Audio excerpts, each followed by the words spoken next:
This is Autoline Daily, the show dedicated to enthusiasts of the global automotive industry. And we start off today's show with a couple of scandals involving EV startups. The CEO of ELMS, or Electric Last Mile Solutions, Jim Taylor, and company chairman Jason Liu both resigned yesterday, and that sent the stock price over a cliff.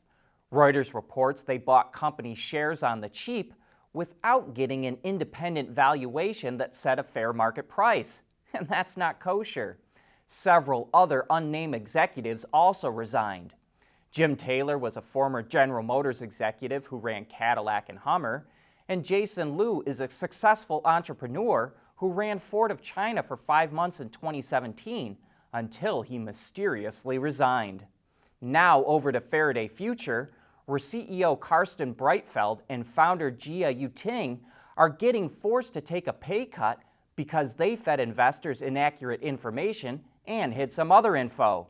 Their base pay will be cut 25%, and they now have to report to a new executive chairman. And this is at least the fourth scandal involving EV startups that we can think of. The other two involve Lordstown Motors and Nikola. And the common thread here is these scandals all involve companies that raised a bunch of money with a SPAC.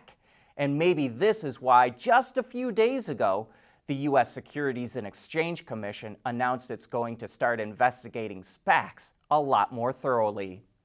And speaking of struggling startups, we're going to have Justin Fishkin on Autoline After Hours tomorrow.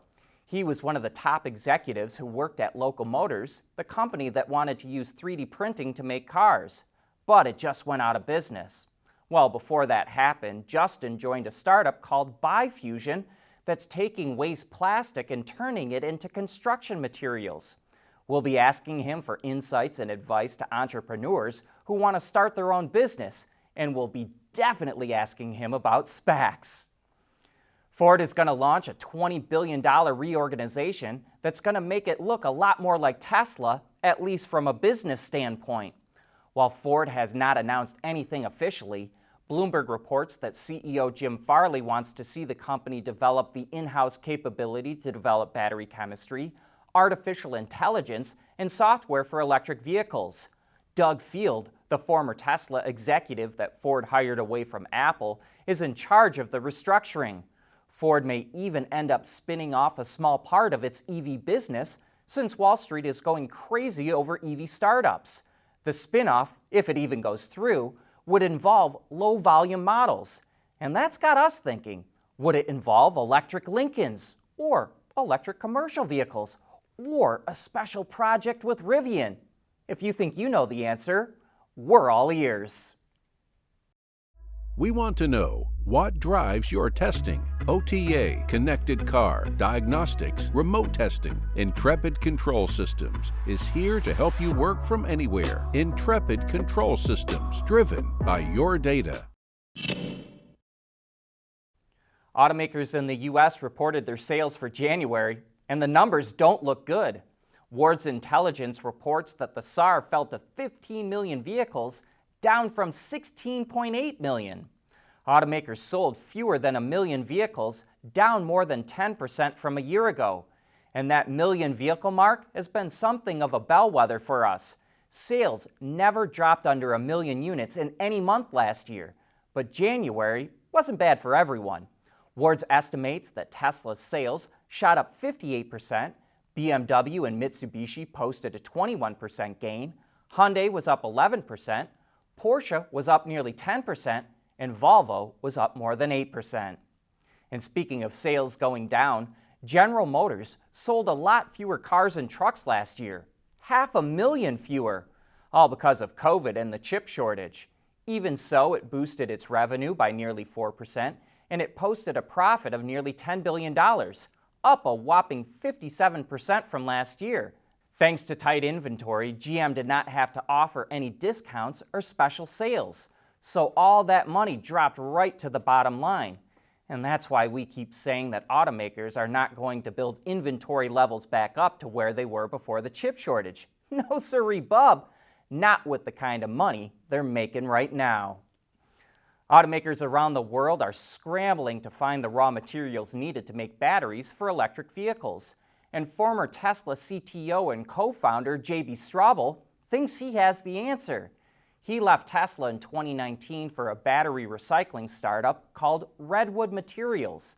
The company's goal is to create a closed loop to recycle, remanufacture, and rebuild batteries. That will eliminate a lot of mining for raw materials. Straubel says there isn't any degradation in the performance of the materials, so that means they can be recycled multiple times.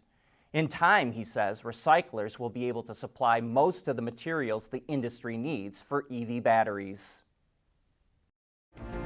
Mobility is becoming electric, connected, and autonomous, just like the manufacturing world. But will always be one thing: a reliable partner for our customers.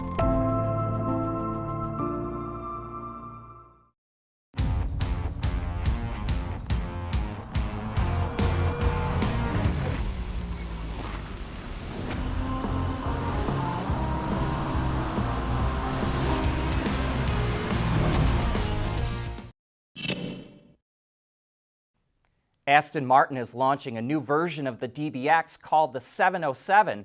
Aston says it's, quote, the world's most powerful luxury SUV. It gets a version of the DBX's twin-turbo 4-liter V8, but with revised ball-bearing turbochargers and its own unique calibration. That bumps it to roughly 700 horsepower, an increase of more than 150 horsepower. A new wet clutch DCT replaces the torque converter unit used in other DBXs, and when paired with a new electronic limited slip differential, it allows this SUV to do 0 to 62 miles an hour in a claimed 3.3 seconds. And big carbon ceramic brakes are standard to bring it all to a stop. The DBX 707's air suspension system retains the same basic architecture as the DBX V8, but it features new damper valving and a dedicated chassis tune. The interior is meant to match the sporty theme of the exterior with premium materials and dark chrome finishes, but the vehicle can be personalized in a number of ways through Aston Martin's Bespoke Services division. Production of the DBX 707 starts soon, and deliveries kick off in the second quarter. Tesla had to recall over 50,000 cars because with full self-driving, they can roll through a stop sign at low speed if no one else is around. And a bunch of you had a lot to say about it. Stop means stop. Jeez. Well, I think Dana Point John pretty much summed up how the entire comment section feels about vehicles rolling through stop signs, even if there is nothing around. And hindsight being 2020, probably not the best of ideas advocating for an illegal road maneuver. A number of people like Steve Johnson and GTI Guy point out it barely takes any longer to come to a full stop. Now let's jump over to another topic that had your fingers furiously pecking away at the keyboard: car nicknames. Here's a list of all the names you provided, which included 2 identical repeats from separate people. Those were Old Blue and Ruby.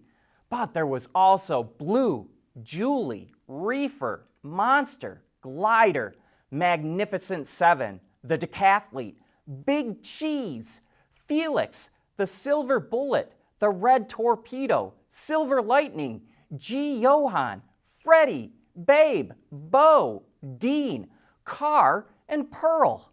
And thanks to everyone that shared. And as for why Gen Z nicknames their cars more, Landon Thomas theorizes, quote, younger people grew up watching more hours of cartoons and movies when we were younger. Fun, unusual names aren't such a stigma for people who grew up hearing names like that on TV. Well, that's an interesting take. And anyway, thanks for all your comments.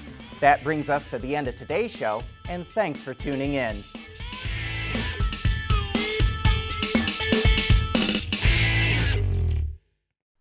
AutoLine Daily is brought to you by Bridgestone, solutions for your journey. Intrepid Control Systems, over-the-air engineering, boost your game. And by Schaeffler, we pioneer motion.